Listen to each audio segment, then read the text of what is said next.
Okay, mga sangkay, masyado pong maingay ngayon itong impormasyon tungkol sa sinasabing mga alien, mga nilalang na hindi katulad natin, mga sangkay, na sinasabing nag-uobserba daw po o nakatingin po sa ating mundo ngayon. Or maybe, sabi nila, baka andito daw po sa ating planeta. Ewan ko mga sangkay, nagiging usap-usapan po ito ngayon sa bansang Amerika. At may mga ebidensya daw po.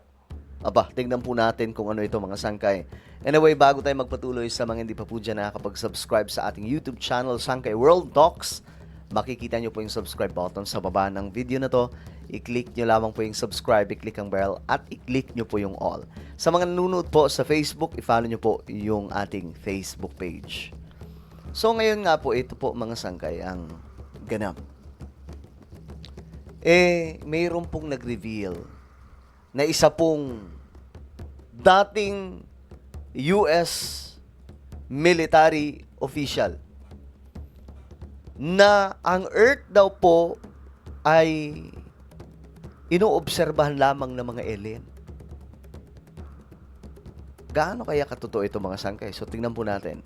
As mystery over the UFOs continues to be a talking point in America, a retired American admiral has now stirred a hornet's nest So dating US Admiral po ito. with his fresh claims on aliens. In an interview with the media portal, Tim Gallaudet, who served 32 years in American Navy, claimed 42 years siyang nag-serve sa military ng US. At ayon po dito, we are being visited and surveilled by a higher order of intelligence. One we do not understand and whose intentions remain completely unknown. It's happening very frequently in our airspace and in our waters. So, alam niyo mga sangga, itong ganitong klaseng usapin, napapanood lamang po natin ito sa mga movie sa Hollywood or mga movie galing po sa iba't ibang mga bansa, no? Patungkol po dito sa mga science fiction movies na may mga alien invasion, etc. mga sangkay. But right now, what we have witnessed doon po sa US, mayroon daw po mga ebidensya, mga sangkay, na nagpapatunay daw po na may mga alien, mga extraterrestrial being na andito daw sa ating mundo.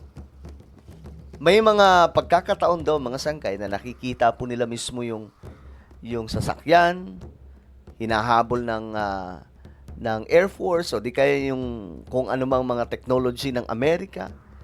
Then, ang ginagawa daw po mga sangkay, tinatago lamang po ng US para hindi po magdulot ng gulo sa mundo.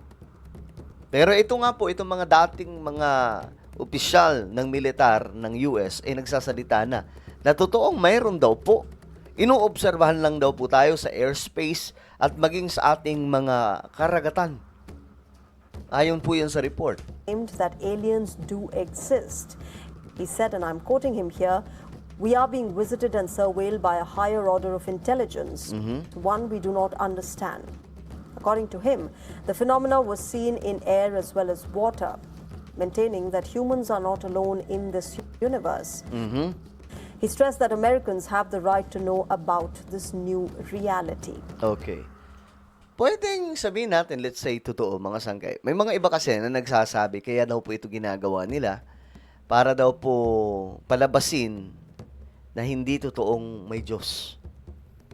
Yung science mismo ang mag-aano mga sangkay, tatabla na hindi, no? Hindi totoong may Diyos. Hindi lang tayo daw ang mga nilalang sa buong universe. May iba pa raw. Well, mga sangkay, kung mabasahin po natin ang Bible, may mga nababanggit po doon na mga nilalang sa kalawakan, nilalang sa ikailaliman ng lupa, maging sa ilalim ng tubig. May mga tuhod pa nga daw po mga sangkay. Pero what the Bible tells us, every knee should bow in the name of Jesus. Lahat po ng mga nilalang na yan, mapasalangit, mapa sa ilalim ng lupa, mapa sa ilalim ng karagatan. Lahat daw po na may mga tuhod na nilalang na yan, iluluhod sa Diyos. Luluhod sa pangalan ni Jesus. So, hindi pa rin po natin mabubura ang katotohanan na ang Diyos ang naglikha ng buong universe, ng buong sangkatauhan, ng lahat ng bagay sa buong mundo. So, let's say, totoo ito. Let's say, totoo. Mababali ba nito yung kung ano po ang katotohanan na nakasulat sa Biblia? For me, no. Dahil maliwanag ang sinabi sa Biblia na may mga sekretong mga bagay na hindi alam ng tao. Hindi alam ng tao. Maybe, pwedeng totoo yun. Na hindi lamang po sinabi sa Bible. 'Di ba? May mga bagay naman po talaga na hindi nire-reveal ng Diyos sa tao. And maybe we can see that, mga sangkay, when we all get to heaven. 'Di ba? Sa panahon na nandun na po tayo sa kaharian ng Diyos, lumipat na po yung address natin. So, pero ito nga po ngayon, nagiging usap-usapan sa Amerika. At hindi po ito basta maliit na issue, malaking issue. Kasi marami po mga dating mga militar ang nagsasalita tungkol dito mula po sa US. In the past, he has also testified before the U.S. Congress regarding these claims. Nag-testify din po siya dyan. Now remember, U.S. President Donald Trump announced that his administration would release as much information as possible on UFOs in the near future. You see? Pati po si Donald Trump, ilalabas din daw po yung mga information about sa UFO. We're going to be releasing a lot of things from that we have, and I think some of it's going to be very interesting to people. I've interviewed people, my first term primarily, but I interviewed some pilots, very solid people, and they said they saw things that you wouldn't believe. So you're going to be reading about it. Mula po yan sa US President. May mga nakakausap po siya ng mga military daw po, na may mga nakikita daw po sila, yung mga Air Force. Nakakakita daw po sila ng mga bagay sa kalangitan na hindi po nila maipaliwanag. Mga sasakyan na hindi pang tao.